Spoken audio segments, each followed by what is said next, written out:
Chapter 36. Strategy. For the 17 days since I have rejoined the conflict, events have not been favorable to us. I became the new ultimate soldier. In this capacity I have evolved further. Now the functions that the sarcophagus brought me are implanted in my classic body. But even if my current warrior form, the most powerful one, gives us ascendancy for a moment, the army we face overflows and floods us from all sides. The victories we have won on one side do not compensate for the losses suffered elsewhere.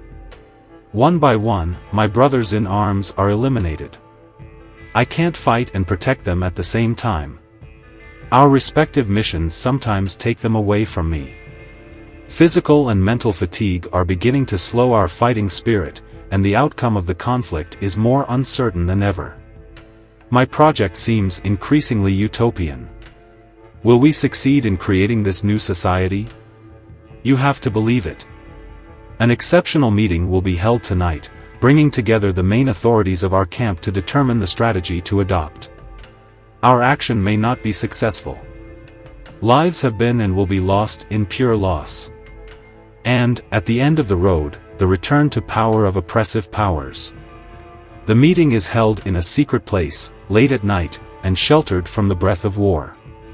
We are about 40 or so representing the authority of each subgroup forming the rebellion. Jacques and I are standing at the back of the room.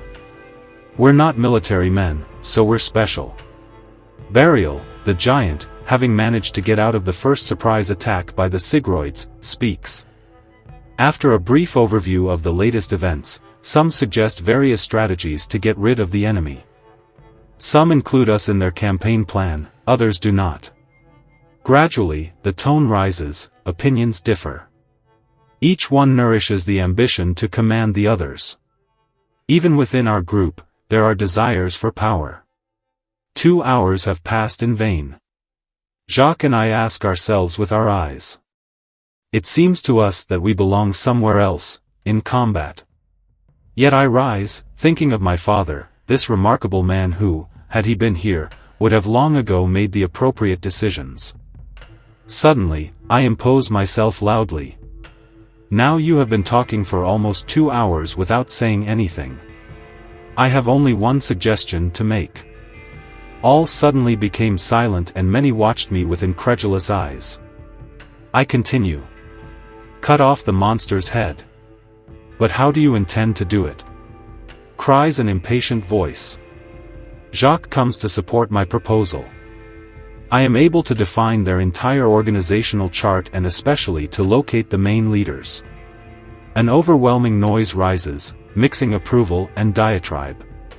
At the end of the table, Burial stands. It is so huge that the room reconfigures itself so that the top of its skull cannot come to hit the ceiling. Silence.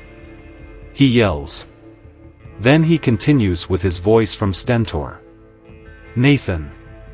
Your efforts and courage are matched only by the wisdom of your words. You have made us aware of the ignominy of our former leaders. You are, moreover, one of our most valiant warriors. Your vision of things is unfortunately the most correct. To stick to classic acts of war is no longer appropriate in these difficult days. We need to identify the targets and strategy for implementing this plan. Are there any objections? No one dares to come and upset the undisputed leader. Only my voice is heard. I want Caleb. The giant says.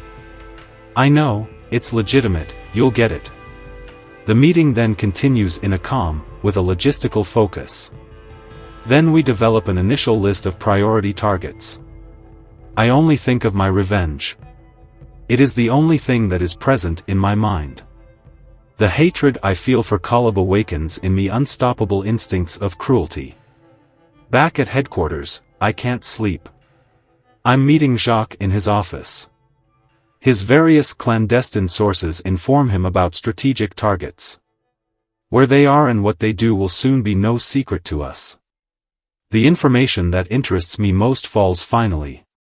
Caleb is in Sector B8 of Dome 9. I smile and clench my fist. The day that is to come will be his last. I swear it. I begin to plan operations. The scenario will be as follows. In the perimeter close to its control center is a secret site intended for intercommand retransmission. A special relay used exclusively by the leaders and military opponents. If Chap is attacked by a small squad of which I would be part, he will not be able to resist the urge to come and pick me up.